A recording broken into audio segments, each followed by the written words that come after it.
पिछले एपिसोड में आपने कुछ फॉर्मूले सीखे, मोल कॉन्सेप्ट की मीनिंग समझी। फॉर्मूला मैंने आपके लिए यहाँ पर भी लिखा हुआ है पहले से, ताकि इजिली दिखा सकूं आपको कि ये क्वेश्चंस कैसे सॉल्व होते हैं। आज हम 5 टाइप के क्वेश्चंस करेंगे और उन 5 टाइप के क्वेश्चंस को करने के बाद आपको फील होगा कि अब हम एक लेवल पे आ चुके हैं। ये मैंने क्लासिफाई कर दिया आपके लिए। शुरुआत करेंगे पहले टाइप के क्वेश्चन से, जिसका नाम है कैलकुलेट वेट इन ग्राम्स। मैंने यहाँ पर जितने भी क्वेश्चंस मैंने जितने भी एबीसीडी लिखे हैं, इन सबका वेट आपको ग्राम में बताना है। कैसे बताएं? किसी भी क्वेश्चन को, इस टाइप के क्वेश्चन को करने के 2 तरीके हैं आपके पास। मेथड नंबर 1 वही अपना पुराना यूनिटरी मेथड है। 1 आम का दाम 4 रुपया तो 5 आम का दाम कितना, यूनिटरी मेथड से निकाल लेते। वैसे यहां भी करेंगे। और मेथड नंबर 2 आपके पास ये नीचे है, फॉर्मूला लगाओ मेथड। एक है अपना आम का दाम मेथड, एक है फॉर्मूला लगाओ मेथड। दोनों में से कोई एक यूज कर लीजिए, आंसर दोनों सेम देते हैं। आइए करके देखते हैं। एक मैं करके दिखाता हूं। मैंने कहा second question, 0.1 mole of helium atoms आपसे पूछ रहा है, इसका वेट कितने ग्राम होगा। तो आपको कुछ नहीं करना है, सिंपली ये देखना कि किसको किस में बदल रहे हैं। मेथड नंबर 1 देखिए, किसको किस में बदल रहे हैं आप। मोल को ग्राम में बदल रहे हैं, यानी कि मोल को वेट में बदल रहे हैं। बेसिकली आपने क्या याद किया है, कितने मोल का आपने याद किया है, 1 मोल का। 1 मोल में कितने ग्राम, अगर ये पता लग जाए तो चाहे जितने मोल में पूछो मैं आंसर बता दूं। 1 मोल में कितने ग्राम, ये तो ग्राम देखना तो पता करना पड़ेगा ना किसका है, हीलियम। 1 मोल में कितने ग्राम, तो आपने कहा सर हीलियम है, इसका मतलब 4 ग्राम। तो 1 मोल में अगर 4 ग्राम तो 0.1 मोल में कितने, 0.4 ग्राम, यानी 0.1 इंटू 4। इजिली आ गया। ये वाला क्वेश्चन भी करके देख लीजिए इसी मेथड से। 11.2 लीटर ऑफ ऑक्सीजन मॉलिक्यूल्स। यहां पर आपको वॉल्यूम को कन्वर्ट करने के लिए कह रहा है वेट। तो आपने एक तरफ लिखा लीटर्स, एक तरफ लिखा ग्राम। अब आपको बेसिक क्या याद है, आपने क्या सीखा है? आपने तो यही सीखा है ना कि 22.4 लीटर्स लेते हैं तो ऑक्सीजन के मॉलिक्यूल्स अगर हैं तो 32 ग्राम होते हैं। अगर 22.4 लीटर्स 32 ग्राम है तो 11.2 लीटर्स कितने हैं? बच्चों का खेल है, बच्चों की तरह खेल। प्रेम से आंसर आ गया। क्या किया मैंने, 22.4 में 32, तो 1 में कितने, 32 अपॉन 22.4, तो 11.2 में कितने, इंटू 11.2। इजिली आ गया। आंसर आ रहा है 16 ग्राम। अब आइए देखते हैं इसको और कैसे कर सकते हैं। दूसरा वाला method, method number 2। Same question को मेथड नंबर 2 से भी करेंगे। ये मैंने पहला मेथड से किया, अब मैं सेकंड मेथड से कर रहा हूं वही क्वेश्चन। मैंने कहा 0.1 मोल ऑफ हीलियम एटम्स में मैंने ये ढूंढा कि किसको किस में बदलना है। साफ दिखाई दे रहा है, मोल को वेट में, यानी इन दोनों के रिलेशन को मैं यहां ढूंढ लूं। कहां लिखा हुआ है मुझे दिख रहा है, यहां पर n है और यहां पर W अपॉन m है। वेट और मोल का रिलेशन सीधा सीधा जो है वो मैंने लिख दिया, n is equal to W upon m। क्या पूछा है मुझसे, यहाँ वेट पूछा है तो मैंने वेट इज इक्वल टू लिखा तो आया n into m। Number of moles इसने मुझे दिए हैं 0.1 और मोलर वेट मुझे पता है क्योंकि हीलियम एटम्स है तो 4। आंसर अभी भी 0.4 ग्राम आ रहा है और पहले भी 0.4 ग्राम आया था। देख लीजिए, दोनों में से जो मेथड यूज करना हो कर लो, तुम्हारी मर्जी, जो इजी लगे, जो अच्छा लगे। मेरे हिसाब से फॉर्मूले में कोई गलती नहीं होती, तो बेटर यही फिलहाल। अब आइए सेकंड मेथड से इस वाले क्वेश्चन को भी करके देख लेते हैं उसी मेथड से। यहां पर वॉल्यूम और वेट के रिलेशन को ढूंढना है आपको। वॉल्यूम का रिलेशन और वेट का रिलेशन यहां लिखा हुआ है, तो इसको काट के लिख लेते हैं। आप, मैंने लिखा W upon M is equal to V upon 22.4। फॉर्मूले से निकाल लिया इन्हीं 2 का रिलेशन। अब W की जगह पे मैं क्या लिखूं, W रहने दूं बिकॉज पूछा गया है। M की जगह पे क्या लिख दूं, आपने कहा सर M अगर ऑक्सीजन है वो भी मॉलिक्यूल है तो 32 लिखेंगे, O2। Molar weight 32। साथ में आया वॉल्यूम, वॉल्यूम गिवन है 11.2 तो ऊपर मैंने लिख दिया 11.2, नीचे लिख दिया 22.4। क्या यहां पर वेट कुछ और आ रहा है?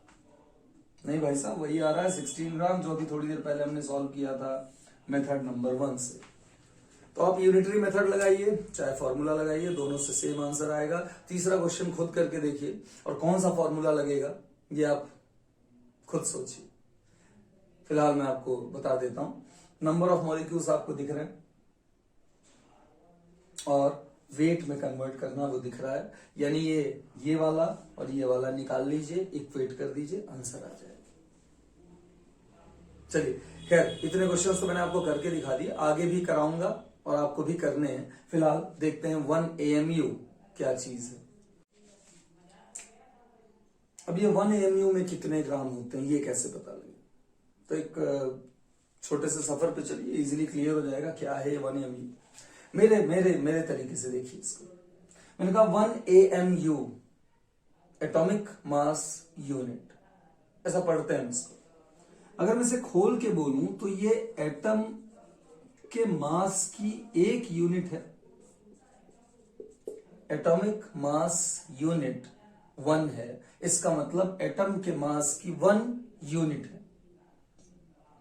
एटम के मास की 1 यूनिट क्या होती है? जैसे मैंने कहा सोडियम का मास, आपने कहा 23, क्यों कहा? क्योंकि मास नंबर आप सीधे प्रोटॉन और न्यूट्रॉन को जोड़कर निकाल लेते हैं, क्योंकि इसमें प्रोटॉन 11 है, न्यूट्रॉन 12 है, तो मास हो गया 23। यानी अगर मैं एटम के मास की एक यूनिट बोलूं तो एक्चुअली वो एक प्रोटॉन या एक न्यूट्रॉन की ही तो बात कर रहे हैं। यानी मैं कह सकता हूं 1 AMU is the mass of 1 neutron या प्रोटॉन या 1 न्यूक्लियॉन कह दूं और बेटर है, जो न्यूक्लियस के अंदर है। कैसे पता लगाएं एक न्यूक्लियॉन का मास क्या है? मान लीजिए मेरे पास कार्बन का एक एटम, कौन से कार्बन का? कार्बन 12 आइसोटोप का एक एटम। मैंने क्या किया, कार्बन 12 आइसोटोप का एक एटम ले लिया। मुझे इसमें से एक प्रोटॉन या एक न्यूट्रॉन अलग करना है, तो इसके कितने टुकड़े कर दूं? ऑब्वियसली 12 टुकड़े। अगर मैं यहां ऑक्सीजन 16 लेता तो 16 टुकड़े। जो लोगे भाई उसके उतने टुकड़े करने पड़ेंगे अगर एक को निकालना है तो मैंने क्या किया, मैंने कार्बन 12 लिया है और यही IUPAC ने भी माना है। कन्वेंशनली हमको कार्बन 12 को ही लेना है, बाकी आप लेने को तो कुछ भी ले लीजिए, उसके उतने ही टुकड़े कर दीजिए। फिलहाल मैंने कहा कि अगर मेरे पास एक कार्बन एटम हो, यानी mass of 1 carbon atom, carbon 12 का एटम मुझे पता हो, तो मैं इसके 1/12 टुकड़े कर दूं, 12 टुकड़े कर दूं, तो 1/12 of mass of 1 carbon atom मुझे 1 न्यूक्लियॉन का मास या 1 एटॉमिक मास की यूनिट दे देगा। तो 1/12 of mass of 1 carbon 12 atom कैसे करना, यहीं पे मोल कॉन्सेप्ट का यूज करने वाला हूं मैं। मुझे बस पता लग जाए कि 1 कार्बन 12 एटम का मास कितना है। आपको याद होगा जब जब Na एटम्स इकट्ठा होते हैं, जब Na एटम्स इकट्ठा होते हैं तब तब कार्बन का मास होगा 12 ग्राम। तो फिर 1 एटम का अगर मास देखा जाए तो कितना होगा? 12 अपॉन, अब मैं इसी बात को यहां पर यूज कर लूं, ये जो 12 अपॉन Na ग्राम है, 1/12 में इंटू कर दूं ऊपर 12 अपॉन Na ग्राम। आप देखेंगे 12 और 12 कैंसिल हो जाएगा, बचेगा 1 अपॉन Na ग्राम, और 1 अपॉन Na में अगर Na की वैल्यू रख देंगे तो आंसर आएगा 1.67 इंटू 10⁻⁻24 ग्राम। यही है 1 AMU का वेट। सिंपली मैंने आपके सामने डिराइव कर दिया।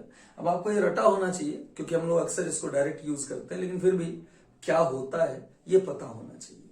तो किसी ने मुझसे पूछा, सर ये भी एक्सप्लेन कर दीजिए कि 1 एटम का मास ऑक्सीजन का अगर लेते हैं तो 16 AMU क्यों होता है, और अगर Na एटम्स ऑफ ऑक्सीजन ले लेते हैं तो उसका मास 16 ग्राम होता है। तो ये ग्राम से AMU हो गया, लेकिन 16 का 16 रह गया। ये तो Na थे और ये तो केवल 1 है, तो 1 से Na हो जाने पर भी 16 का 16 क्यों? तो आइए बात यहां क्लियर कर लेते हैं, इजिली क्लियर हो जाएगा। देखिए अगर Na एटम्स ऑफ ऑक्सीजन का मास 16 ग्राम है तो ऑब्वियसली 1 एटम का मास होगा 16 अपॉन Na ग्राम, या यूं कहिए कि 16 इंटू 1 अपॉन Na ग्राम, या यूं कहिए कि 1 अपॉन Na ग्राम को ही हम बोलते हैं AMU। आंसर आ गया 16 AMU। सीधे दिख रहा है 16 का 16 रह गया, 1 मोल से हम 1 पे आ गए, लेकिन ग्राम से AMU हो गया, लेकिन 16 का 16 ही रह गया। ये है 1 AMU। आइए नेक्स्ट क्वेश्चन पे चलते हैं। अभी तक हमने पहले टाइप को किया है, सेकेंड टाइप ऑफ क्वेश्चन।